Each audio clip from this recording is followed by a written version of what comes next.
sur RMC et RMC Story. Daniel Riolo, Marianne Soubré, Johnny Blanc. Tout à l'heure, Alexis Corbière passe le grand oral des GG, le député La France Insoumise de Seine-Saint-Denis, porte-parole de Jean-Luc Mélenchon. Vous pouvez jouer également avec nous à le match des GG pour gagner cette semaine un week-end sympathique à Toulouse. On vous offre bien sûr l'hôtel, le dîner en tête-à-tête, le petit-déj, la piscine, le sauna en illimité.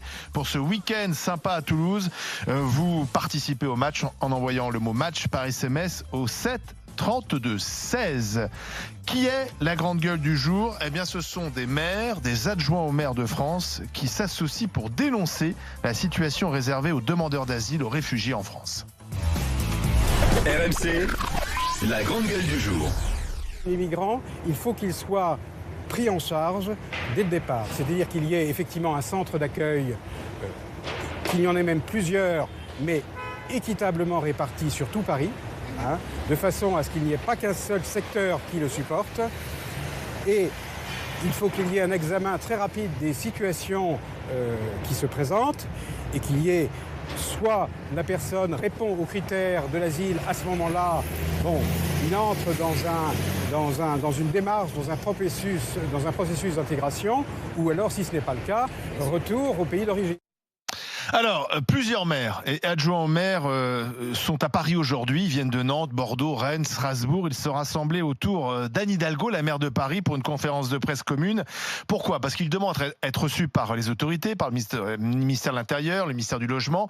L'État est dépassé par la situation des demandeurs d'asile. Et donc, c'est aux villes, selon eux, faut prendre les choses en main. Les collectivités doivent participer. L'État n'arrive pas à s'occuper convenablement des réfugiés, des migrants. Laissons les villes faire. Est-ce que vous êtes d'accord avec cet appel? Est-ce qu'il faut le suivre? Mes chères grandes gueules, au 32-16, vous réagissez également. Marianne Soubré, l'avocate qui souvent s'occupe de migrants et de cas de demandeurs d'asile. Alors, oui, je m'occupe d'étrangers, mais moins de l'asile. Mais bon, ça, c'est un détail. Mais Porte de la Chapelle, je ne sais pas si vous y êtes allé récemment. Moi, j'y suis passée il n'y a pas longtemps. Et en fait, il y a une ville entière de tentes. Et c'est absolument dramatique de voir ça. C'est un bidonville. Ah, mais oui, mais c'est un bidonville. Non, on n'utilise plus tellement les mots qu'on utilisait avant, mais c'est un bidonville. Bien sûr que c'est un bidonville. C'est le retour des bidonvilles autour de Paris, comme dans les années 60. Ils sont les unes à côté des autres. Et il faut savoir que l'on parle d'êtres humains, que les personnes qui demandent à bénéficier de la protection en qualité de réfugiés sont des personnes en principe, pour l'avoir, ils doivent venir de pays en guerre, ils doivent avoir de vrais dangers pour leur vie. Et donc, si ces personnes-là répondent aux critères, ils ne devraient pas être à vivre dans ces bidonvilles. Donc, le souci qu'on a aujourd'hui, c'est que l'État a abandonné, alors que c'est le premier de ses rôles, il a abandonné en fait toutes les communes. On le voit à Calais, on le voit à Paris aussi, parce que Anne Hidalgo, au bout d'un moment, elle peut pas donner plus de centres que ce qu'elle n'en a, etc. Et donc les maires aujourd'hui nous disent mais attendez, il faut vraiment que tout le monde se réveille, parce que il va falloir faire un traitement national de ce vrai problème et de cette vraie misère humaine et de ces gens qui sont des êtres humains et qu'on ne peut pas laisser dehors. Donc, bien entendu, moi, j'attends que l'État intervienne. Je veux que l'État aide les communes. Je veux, et d'ailleurs, l'État avait annoncé qu'ils allaient réduire les délais de traitement des demandes, puisque effectivement, une demande d'asile, auparavant, c'était un peu long. Ils disent on va réduire les délais de traitement, ce qui est quand même un peu au sens des droits des migrants. À mon avis, un recul, parce que du coup, ils ont moins de possibilités de faire valoir leurs droits. Bon, mais si on veut aller vite, on traite les gens de manière digne et on prend le problème à bras-le-corps et on ne laisse pas les maires en première ligne. Parce qu'il y a un moment, tu le vois à Calais et tu le vois dans d'autres villes, il y a un moment où ils ne peuvent plus assumer tout seuls. Alors, avant d'écouter Daniel et Johnny, on va tout de suite prendre Raphaël Pitti qui participe à cette conférence de presse parce qu'il est dans une gare. Bonjour. Bonjour. Vous êtes conseiller municipal délégué aux urgences sanitaires, sociales et humanitaires à Metz. Pourquoi lancer cette initiative commune? Eh bien, écoutez, parce que chacun de nos territoires qui est directement impacté par l'arrivée des migrants, et à Metz, nous recevons 5 à 7 000 migrants par an, eh bien, nous sommes directement concernés par cette situation qui est inacceptable parce que ces personnes, l'État n'a pas la compétence, qui a la compétence et qui ne se donne pas les moyens de les accueillir dignement et de manière inconditionnelle et de les héberger, eh bien, les laisse dans la rue dans des conditions qui sont inacceptables pour notre pays. C'est ça. Mais il y a aussi quand même, l'État peut-être ne fait pas suffisamment, mais il y a aussi quand même une ambiguïté parce que certaines villes ont dit venez les migrants, or elles n'ont pas la compétence ces villes de les gérer, si je comprends bien, et ensuite on se retrouve finalement débordé par une situation qu'on a un peu encouragée en quelque sorte. Écoutez, je crois que ce soit vrai ce que vous dites. Alors c'est moi les villes qui ont fait cet appel. Ça n'est pas vrai du tout. Aujourd'hui, l'appel qui a été lancé et Anne Hidalgo en a été l'initiative en réunissant pratiquement l'ensemble des maires de France, puisqu'il y avait M. Barouin qui, en tant que représentant président de l'Association des maires de France et en tant que maire de sa propre ville, ainsi que 7 autres maires de très grandes villes qui disent au contraire, nous voulons participer, nous voulons que l'État, avec nous, mette en place une vraie politique d'accueil de ces personnes. Mais qu'est-ce qui manque concrètement ? Qu'est-ce qui manque concrètement ? Justement, nous ne sommes pas du tout partie prenante. L'État ne nous fait pas partie prenante de cette situation-là.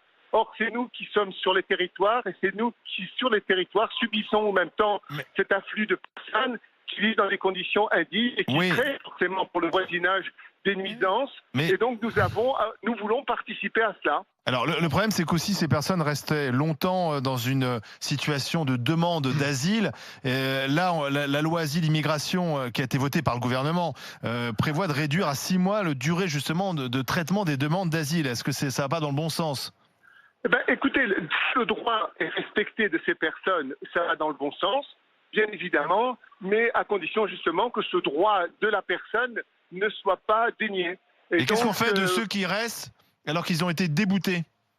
Écoutez, ça c'est une vraie politique de l'État. Je veux dire, c'est ce qui concerne, et là je voudrais vraiment qu'on se focalise sur la notion de l'accueil. L'accueil ne veut pas dire forcément que ces personnes vont recevoir le droit d'asile. L'accueil, c'est le fait qu'une personne qui se sent en danger chez elle, pour quelles que soient ses raisons, vienne en France et dise « je demande à être réfugié chez vous ». Ensuite, ce dossier est étudié et ça ne veut pas dire pour autant que la personne va recevoir ce droit d'asile parce qu'elle est venue. Oui, mais sauf que cette personne reste sur place la plupart du temps. Eh bien, écoutez, ce qui est important, c'est ça le problème aussi.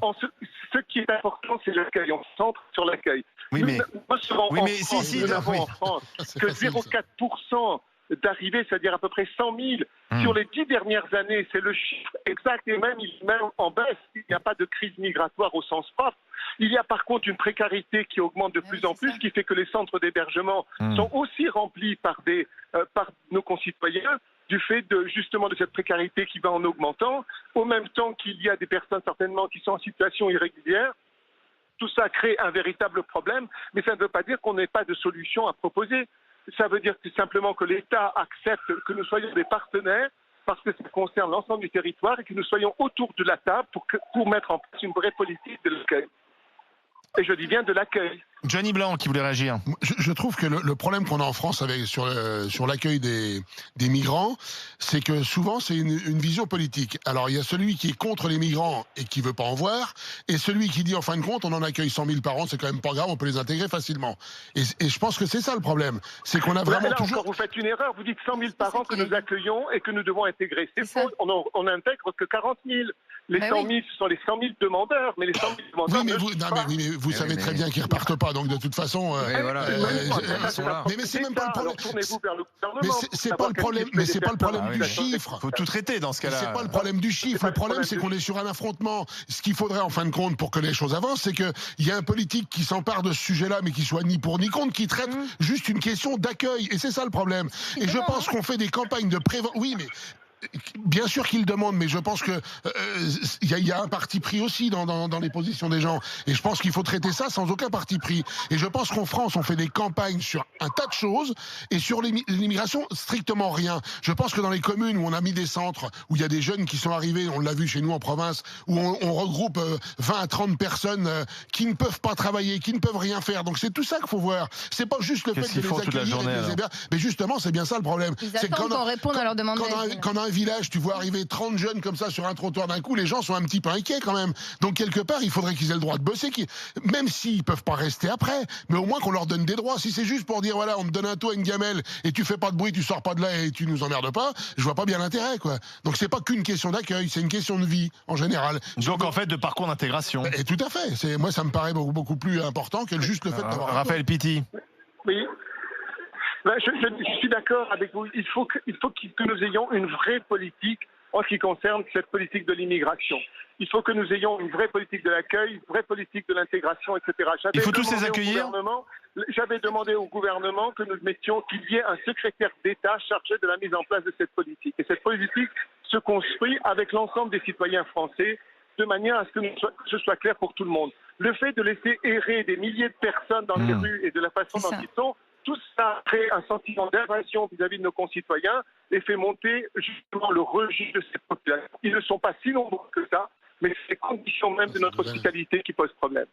Merci Raphaël Pitti. On a entendu en tout cas ce que vous vouliez défendre aujourd'hui et vous interpellez l'État lorsqu'il a raison, Raphaël Pitti. Daniel Riolo. Moi j'ai l'impression que cet appel il arrive au bout d'une chaîne d'irresponsabilité. C'est un peu comme si on n'avait jamais eu réellement de politique claire à ce sujet. Sur les migrants, si on reprend un petit peu à la base, je vais appeler ça l'affaire des migrants, je ne sais pas si on peut dire ça comme ça, mais c'est un peu le combat entre la bonne et la mauvaise conscience. Il y a plein de bonnes intentions dans cet appel, oui, c'est ça. Évidemment. Mais, et là, je vais refaire le coup de l'étudiant tout à l'heure avec le petit point, peut-être 4 ce coup-là. La première question, c'est oui ou non. Oui ou non, on en accueille. Quand on a décidé que oui, parce qu'il y en a quand même une partie, c'est le combien. Une fois que tu as le combien, où et comment. Et c'est là qu'arrivent tous les problèmes. C'est là que tu prends tous les problèmes sur la tronche, parce que t'as pas géré le où, tu gères pas le comment, et le combien, ça n'a jamais été clair. Alors que c'était quelque chose qui devait l'être. Sur le nombre, à chaque fois que j'entends parler des gens sur le nombre, là en l'occurrence, je viens de l'entendre, toi tu dis 100 000, lui dit 40 000, mais il y en a quand même qui sont rentrés. Est-ce qu'on a procédé à une sélection? Est-ce qu'il fallait procéder à une sélection? Sur quoi? Comment? Est-ce qu'on refuse? Une fois qu'on refuse le droit d'asile, qu'est-ce que tu fais? Est-ce que tu les renvoies? Non, parce que là, tu as la bonne intention qui reprend le dessus dans le petit combat dans la tête qu'il y a entre bonne et mauvaise conscience. Et finalement, tu ne résous pas le problème. Aujourd'hui, que les maires disent c'est pas possible de voir la situation. Mais évidemment.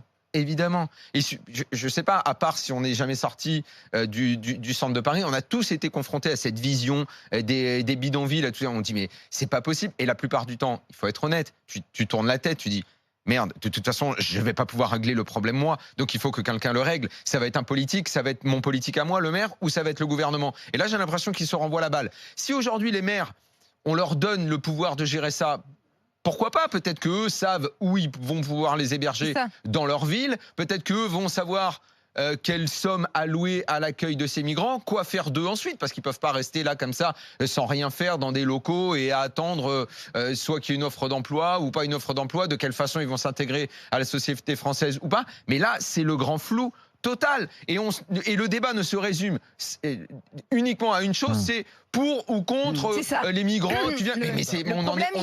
On n'en est plus là du tout. Le problème, il est là, c'est le piège, c'est-à-dire que dès que tu portes une parole, quelle qu'elle soit, on va t'enfermer dans le camp du bien ou dans le camp du mal. J'en sais quelque chose parce que chaque fois que je prends la parole, on me dit tu n'as qu'à, alors c'est toujours tu, parce que je n'as qu'à en prendre chez toi. Voilà, tu n'as qu'à les mettre dans ton jardin. Mais oui. Alors déjà, parce que tu as un jardin déjà. Donc, parce que déjà tu as un jardin. Déjà, je n'ai pas de jardin. Espèce de bourgeoise. Mais autre chose, cette façon de parler d'être humain est odieuse. Je veux dire, prends-en. C'est quoi? C'est un paquet? On parle d'être humain là? On va parler d'un lot de gens comme ça tout d'un coup? Enfin, je veux dire, les gens deviennent. Attends, je te dis. Derrière le prends-en, tu sais ce qu'il y a derrière le prends-en? Non mais. Prends-en un chez toi. Tu sais ce qu'il y a derrière le prends-en chez toi? C'est j'en veux pas. Exactement. Non mais bien sûr. Aujourd'hui, est-ce que, alors que énormément de gens parlent de consultation populaire, de référendum, de RIC, de genre de choses là, si demain tu le fais, le référendum, sur êtes-vous pour l'accueil des migrants?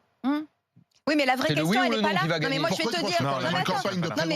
C'est le oui ou le non qui va gagner. Ce qui m'ennuie, c'est justement qu'on a diabolisé au point qu'on ne peut plus poser la vraie question. La vraie question est, est-ce que, parce qu'on a signé des conventions, etc.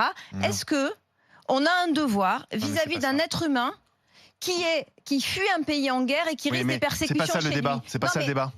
Non, tu sais, le débat, quand tu dis je prends-en un chez toi, c'est parce que, en fait, qui ça embête les migrants? Ça embête les plus pauvres, parce que où on les met les migrants, où on les met les réfugiés, on les met dans les quartiers les plus pauvres. Ils sont porte de la. Je termine. Je termine, Daniel. On pourrait pas le donner ailleurs. Je termine. Ils ne sont pas porte de la. Ils sont pas porte d'Auteuil. Ils sont pas dans le 8e arrondissement. Ils sont porte de la Chapelle. Pourquoi ils sont porte de la Chapelle? Parce que s'ils sont dans les quartiers les plus pauvres de Paris. Pourquoi les immigrés qui arrivent? Pourquoi on les met pas à Neuilly? On va les mettre à Sevran. Ils vont rejoindre d'autres immigrés avec d'autres difficultés. C'est ça le problème. C'est que en fait, porte de la Chapelle, ça gêne qui? Ça gêne ceux qui passent en bagnole, mais finalement le responsable politique, ça le gêne pas plus. En revanche, tu mets les réfugiés, tu mets ce bidonville devant Matignon, devant l'Élysée. Alors c'est démago de dire ça, mais je peux te dire que le problème il sera beaucoup plus rapidement réglé. Quand c'est confié aux pauvres, finalement on s'en satisfait. Et après, faut pas étonner que ceux qui subissent ça aient une hostilité vis-à-vis des migrants et des réfugiés. C'est tout à fait normal. Oui, je suis d'accord avec toi. Tu as absolument raison, mais on peut pas avoir la bonne conscience. Effectivement, quand tu habites dans des quartiers où t'es pas embêté, c'est sûr que c'est la bonne conscience de dire oh là là, il faut bien les accueillir. L'idée, c'est qu'on peut pas aujourd'hui avoir une parole équilibrée. Voilà, toi ce que tu me renvoies, c'est toi et ta bonne conscience, tu veux prendre tout le monde. Mais non, je c'est pas ça. Jamais dit ça. Je dis que je dis que le responsable. Non, j'ai pas dit ça. Si tu veux, dans le clivage actuel, c'est soit t'es du côté des gentils, qui aujourd'hui le côté des gentils, d'ailleurs, il s'est retourné parce que le côté des gentils, c'est ceux qui disent pensons aux Français, ne pensons pas aux migrants. Soit t'es du côté des méchants, c'est-à-dire et si on pensait un peu au-delà des Français. C'est bien pour ça que je disais tout à l'heure qu'il faut que ce problème soit géré par des gens qui soient ni des associations pro-migrants et ni des politiques anti-migrants. Sauf que les politiques s'en défaussent. Là où Jenny a raison, c'est que le débat est souvent très politisé. T'es pour ou t'es contre. Mais ils n'ont pas peur de dire que c'est une caricature un petit peu gauche-droite. La bonne conscience du mec de gauche, j'accueille tout le monde. La mauvaise conscience du mec de droite, je le renvoie, j'en veux pas. Mais il faut sortir de cette caricature-là. Moi aussi, je trouve que... Qui va pas trouver que c'est complètement indigne de voir ce genre de bidonville à la sortie des villes? Alors, mais une fois qu'on a dit ça, une fois qu'on s'est indigné, une fois qu'on a gagné le concours de l'indignation, est-ce qu'on trouve de vraies solutions? Et là, aussi bien toi, quand on te dit prends-en un chez toi, ou d'autres qui disent mais moi j'en veux pas chez moi, c'est pas ni à toi ni à lui de le régler le problème. On continue le débat dans un instant sur RMC et RMC Story. À tout de suite, on attend vos réactions. 32-16. RMC jusqu'à midi. Les grandes gueules.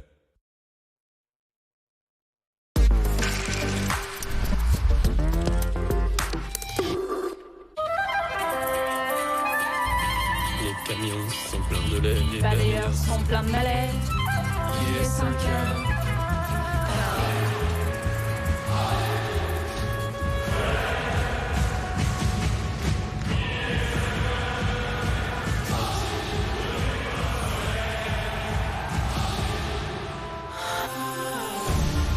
Renault Mégane à partir de 159 € par mois avec 4 ans d'entretien. Découvrez aussi ces nouvelles motorisations essence. Je pensais que Trivago, ça servait juste à rechercher des hôtels. Mais on peut trouver des maisons et des appartements aussi. Et c'est le même principe. Des centaines d'offres issues de sites du monde entier recensés au même endroit. Juste ce qu'il me faut. Un hôtel? Trivago. Pour moi, inaugurer un magasin poltron et sofa, c'est la chance de montrer nos canapés faits main aux gens. C'est un moment de partage. C'est pourquoi nous, les artisans, aimons être présents à chaque inauguration. Demain, inauguration des nouveaux magasins poltron et sofa au Havre-Montivilliers et à Orléans-Saran en présence des artisans. Pour fêter ça dans tous nos magasins, reprise de votre ancien canapé jusqu'à 1 500 €. Choisissez votre nouveau canapé fait main. La livraison et l'enlèvement sont offerts. Poltrone et sofa, artigiani della qualità. Et voilà. Si j'ai réussi, c'est aussi grâce au conseil de ma femme. Alors quand elle m'a recommandé sa banque en ligne, je n'ai pas hésité. Chez Before Bank, il y a toujours une carte qui vous correspond. Before Bank, la banque selon moi. Et en ce moment, jusqu'à 120 € offerts pour une première ouverture d'un compte bancaire et d'un livret. Somfy vous accompagne vers un meilleur habitat depuis 50 ans. Et pour ces 50 ans, Somfy vous rembourse jusqu'à 150 € sur l'achat de produits de sécurité. Attendez, je vais vous aider. Voilà, on sera mieux comme ça. Alors là, on est sur deux modèles complètement différents. Là, vous avez une monture classique, noire, et puis ici, un modèle un peu plus tendance. Et on commence par la classique. Voilà, c'est... Ouh là là. Difficile de choisir sans y voir clair. Avec le Lynx.fr, comparez vos assurances, crédits et fournisseurs d'énergie pour faire le bon choix et économiser sur vos factures. Avec le lynx.fr, vous avez l'œil pour bien choisir. On a toujours voulu que ça change. Et on ne sait plus quand ça a commencé. Mais ça y est, ça bouge. Avec le nucléaire et en doublant la part des énergies renouvelables, on peut ensemble produire une électricité plus faible en CO2. Devenons l'énergie qui change tout. Rejoignez-nous sur edf.fr. Mais comment ils font avec tous ces crédits? C'est simple, ils les regroupent avec meilleurtaux.com pour réduire leur mensualité jusqu'à moins 60%. Appelez le 0800 100 300, service et appel gratuit. Bosch a une conviction. L'eau est une ressource précieuse et la technologie de pointe des lave-linges Bosch peut aider à la préserver. Le système de dosage intelligent iDose calcule automatiquement la quantité exacte d'eau et de lessive. Pour un linge parfaitement propre, sans gaspillage. Parfaitement Bosch. Bosch, des technologies pour la vie.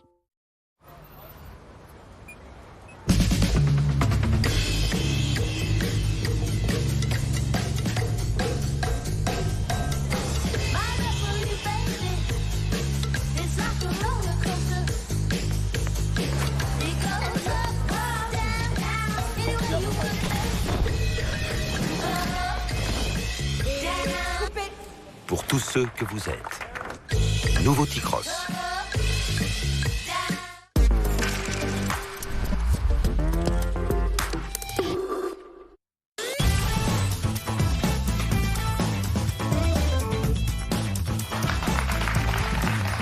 Les grandes gueules sur RMC, RMC Story, 1000 € RMC à gagner chaque jour dans les grandes gueules entre 9h et 9h15. Vous envoyez RMC au 7 32 16, c'est tous les jours, du lundi au vendredi dans les grandes gueules. Et si vous n'arrivez pas à jouer avec nous, il y a une deuxième chance, c'est avec Vincent Moscato l'après-midi à partir de 16h. 1000 € toute l'année à gagner sur RMC dans les grandes gueules et chez Moscato. Nous discutons de cet appel lancé par la maire de Paris et par des élus de différentes villes concernés par ce problème d'accueil des réfugiés et des demandeurs d'asile, des élus de Nantes, Bordeaux, Rennes, Strasbourg, Metz, qui vont donc se retrouver autour d'Anne Hidalgo pour une conférence de presse. Ils veulent interpeller l'État. L'État est dépassé par la situation des demandeurs d'asile. Il faut que les villes y participent, prennent les choses en main en quelque sorte. Alors, on va écouter Thierry qui est au 32-16 dans un instant. Laissez-moi vous lire quelques messages qui sont arrivés sur rmc.fr. Il y a tout d'abord Mister Solidar qui nous écrit: un gouvernement qui joue la compassion mais qui ne fait rien pour aider les gens. Il y a beaucoup de casernes militaires, de bâtiments publics vides. Pourquoi ne pas les prendre et loger ainsi les sans-abri et les personnes en difficulté? Malheureusement, rien ne bouge dans ce sens dans ce pays. Ce que je disais tout à l'heure, on va les parquer et puis après. Oui. Quelle est la condition de vie? Ça changera pas grand-chose. On a l'impression, parce qu'on va leur donner un toit en dur, ça y est, on a solutionné le problème, on les voit plus. Comme on les voit plus, ça y est, le problème est réglé. Ben non, c'est pas ça le problème. C'est comment ils vivent. C'est ça qui. Jean-Christophe nous écrit: voyons, donnons-leur des droits, du travail. Nous passerons à 100 000 demandeurs d'asile, à 1 million. Soyons sérieux, on ne peut plus assumer toute la misère du monde. Occupons-nous déjà de la misère française. Alors, je veux juste rappeler à cet auditeur que quand je vois le nombre d'emplois qui ne sont pas pourvus en France parce qu'on trouve strictement personne, ça me dérangerait pas qu'il y ait un peu de main-d'œuvre qui arrive, moi, tu vois, franchement. Parce qu'aujourd'hui. C'est déjà le cas, Écoute, je vais te dire une chose. Alors, il te répondra qu'il faut former ceux qui en ont pas. Oui, non, mais vous me faites dire l'information. Moi, je peux te dire un truc, dans les petites villes comme chez nous en province, tu fais le tour des rocades et sur tous les grillages d'entreprise, il y a marqué cherche secrétaire, cherche chauffeur, cherche mécano, cherche machin. Tout le monde cherche et personne ne trouve. Donc, excuse-moi, je sais pas où. Thierry est avec nous. Bonjour, Thierry. Bonjour, les GG. Vous êtes routier du côté de la Drôme? Oui, je suis dans la Drôme, je suis à Hauterive exactement. Ce que je voulais vous dire, c'est que en fait, je trouve qu'on manque de pragmatisme chez nous. Et par exemple, ce qu'il y a, c'est que déjà ceux qui sont là, il faudrait essayer de savoir, justement, comme le disait Johnny, on a besoin de main-d'œuvre dans certains corps de métier. Dans les abattoirs, dans les imprimeries, dans vraiment plein de corps de métier, on n'en trouve pas. Parce que ça ne veut pas dire qu'ils vont savoir remplir ces tâches-là. On peut les former.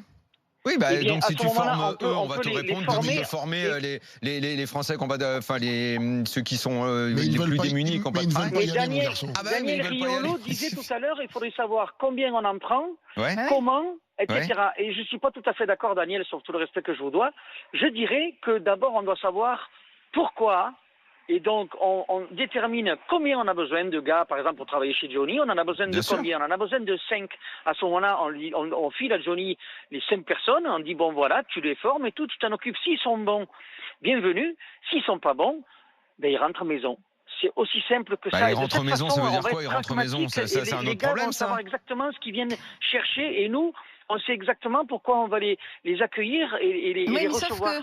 Sauf qu'en réalité, vous confondez en fait l'immigré clandestin et le demandeur d'asile. Le demandeur d'asile, il a droit à une protection si vraiment il est poursuivi, pourchassé dans son pays, etc. Et lui, soit on lui accorde l'asile parce que c'est un vrai, on va dire, réfugié. Non, mais j'entends bien, Marianne, mais ce même demandeur d'asile ou ce même clandestin, le monsieur, je ne parle pas de son statut, le monsieur, l'humain qui est devant moi, celui-là, il a besoin de bosser ici. Donc celui-là, est-ce qu'il est bon à quelque chose? Désolée, oui, mais forcément, nous sommes tous bons à quelque chose. Attention, parce que dans ce cas-là, ce que vous êtes en train de dire, ça voudrait dire qu'il faudrait régulariser tout le monde à partir du moment où ils peuvent travailler. Non, en réalité, Marianne, il y a des règles. Le clandestin, s'il ne rentre pas dans les règles pour avoir des papiers, le demandeur d'asile, on le ramène chez lui. Ben voilà. Et là, tu as combien d'assos qui vont dire il faut surtout pas le ramener chez lui. Sauf que c'est les associations, ils auront un pouvoir, les associations, à ce moment-là. Il faudra que je m'appelle Gilbert Bécaud, je ne sais pas qui, mais pour l'instant, les associations, ils décident de rien. Non, mais je pense qu'on est très hypocrite en France parce que ce que tu dis, Marianne. Décision, tandis que nous, Français, alors attention, je ne suis pas ni frontiste ni rien, mais les Français, nous avons le pouvoir de décision.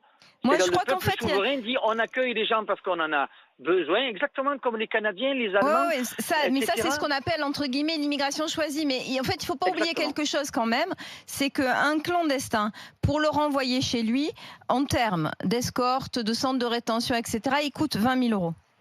Vous savez 20 000 € par tête. Vous savez combien ça coûte? Sauf tout le respect que je vous donne, Marianne. Est-ce que vous savez qu'est-ce que ça veut dire, ça, Marianne? Vraiment, ça veut dire que ça coûte moins cher de le laisser à la nature. Vous savez combien ça coûte malheureusement, tu peux pas le laisser dans la nature, c'est grave. Combien ça coûte de les garder ici, de les soigner, vu dans les conditions terribles dans lesquelles ils vivent?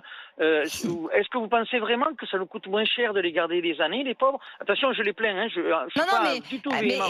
Moi, je vous le dis, mais je vous le dis, beaucoup, en fait, si vous voulez, vous parlez de l'aide médicale d'État, beaucoup l'aide médicale d'État, ils ne l'utilisent pas, mais ça, c'est vrai qu'il y a un vrai souci quand même et une vraie question à poser sur l'aide médicale d'État. Mais quand je vous dis 20 000 €, c'est un chiffre qui est officiel parce que ça compte les escortes, les juges qui vont les juger, le renvoi en avion, le centre de rétention dans lequel on va le mettre. Donc tout ça, il y a et en réalité, il ne faut pas aussi se voiler la face. Il y a beaucoup de clandestins qui travaillent au noir et ça arrange les entreprises, beaucoup d'entreprises. Et donc, il y a aussi des politiques qui ferment les yeux. Et je vais vous citer un exemple. Pourquoi est-ce que Nicolas Sarkozy, quand il est arrivé, il a essayé justement de régulariser, de faire ce qu'il appelle l'immigration choisie? C'est pour avoir de la main-d'œuvre pour les grands groupes, Bouygues notamment, etc. Parce que dans le bâtiment, il y avait besoin. Mais il y a beaucoup, moi, j'en sais quelque chose, puisque c'est une partie de ma clientèle, ils travaillent au noir et ça arrange beaucoup les entreprises. Ils travaillent au noir parce qu'ils n'ont pas le droit de travailler, donc tu peux pas les déclarer de toute façon. Ça arrange tout le monde. Attends, c'est la vie. Le problème, c'est que là, ce que tu dis n'est pas faux. Mais le problème, c'est qu'on est là dans des raisonnements en bout de piste. Aussi bien Thierry qui téléphone et qui dit voyons voir comment trouver des affectations d'emploi. Toi qui dis s'il n'a pas le droit de rester, comment on le ramène, mais ça coûte de l'argent. Mais ça, en fait, c'est en amont. Quelle est la politique migratoire qui a été déterminée? Est-ce qu'on est pour? Est-ce qu'on est contre? Est-ce qu'on a contrôlé? Certains étaient pour, comme tu le disais, immigration choisie ou pas. Ça a fait des débats. On n'était pas tellement d'accord là-dessus non plus. Le nombre... À chaque fois qu'un politique dit non mais c'est tel nombre, t'en as un autre pour lui dire mais non c'est pas ce nombre-là, il y en a beaucoup plus. Et puis il y a les candidats. Donc en fait déjà il faudrait encadrer tout ça pour ensuite parler de comment tu raccompagnes. Est-ce qu'il y a de réelles affectations d'emploi pour eux? Où est-ce que tu les mets? Alors maintenant on a les maires qui veulent prendre la responsabilité de créer des accueils pour eux. Pourquoi pas? Mais moi j'ai l'impression que c'est un grand flou dont on n'arrive pas à sortir. Et comme le gouvernement a 1000 autres choses à régler, il ne règle pas ce problème-là parce que de toute façon il sait bien que la population française dans son ensemble n'est pas pro-migrant et il met la poussière sous le tapis en permanence. S'il y a des incidents comme à l'époque à Calais, allez, t'envoies les flics, tu t'essayes de faire un petit peu le ménage si tu peux faire le ménage. tu remets la poussière sous le tapis et finalement tu ne le règles jamais ce problème. Mais ce que je te dis, c'est l'hypocrisie des politiques, justement. Là, on parle quand même des réfugiés, c'est autre chose. Là, vous parlez de l'immigration économique. Est-ce qu'on a besoin de migrants, d'immigrés? Est-ce qu'on a besoin de faire des quotas d'étrangers? Ça, c'est des débats. Mais là, on parle de réfugiés. Ce sont des gens qui, on estime, fuient la guerre, fuient une dictature et qu'il faut à tout prix. Le droit d'asile, c'est réglementé. Hein. Alors, c'est vrai qu'il faut faire la distinction entre un migrant, un réfugié, et un émigré économique. Parfois, elle n'est pas faite. Et c'est pour ça aussi qu'on se retrouve avec ces situations de gens qui se portent de la chapelle, qu'on l'espère. Hein. On l'espère parce que ça ne vote pas, parce que porte de la chapelle chez les pauvres. Et moi, je retrouve mon explication. Oui, mais les jours où ces bidonvilles seront installés dans les quartiers des bourgeois, le problème à bras le corps. Ah oui, ça c'est sûr. Oui. Oui, ça je suis sûr. Oui. Quand il y a des polémiques parce qu'on installe des centres de réfugiés au Bois de Boulogne ou dans le 16e arrondissement, tout d'un coup on en parle. Porte de la Chapelle, personne n'en parle, à part nous ce matin. Ah si, on en parle, que c'est quand même un sujet qui est souvent évoqué, Olivier. Tu peux pas dire. Il y a beaucoup de grands débats. Il y a beaucoup de grands débats sur les bidonvilles dans les quartiers difficiles de Paris ou ailleurs. Et parce que, comme je le disais tout à l'heure, déjà que le gouvernement a 1000 autres choses à régler et qu'il veut pas s'occuper de ça parce que ça a l'air de complètement le dépasser, eh bien, de la même façon, dans les médias, on aborde d'autres problèmes plutôt que d'en parler. On en parle là parce qu'il y a eu cet appel des maires de France, mais il me semble pas que ce soit un sujet qui n'ait jamais été évoqué dans les médias quand même. Faut pas non plus exagérer. Daniel Riolo, Marianne Soubré, Johnny Blanc. Dans un instant, les GG veulent savoir pourquoi Nicolas Sarkozy devient la personnalité politique préférée des Français. Et cette question, est-ce que Nicolas Sarkozy vous manque? A tout de suite sur RMC et RMC Story. RMC, 9h midi, les grandes gueules.